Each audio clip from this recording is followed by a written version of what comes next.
நீர் வழியே மீன்களைப் போல் என் உறவை நான் இழந்தேன்.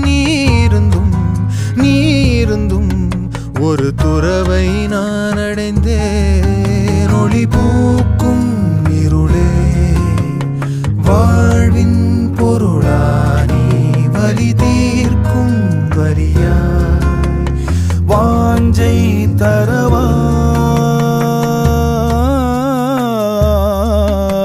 மாய நதி இன்று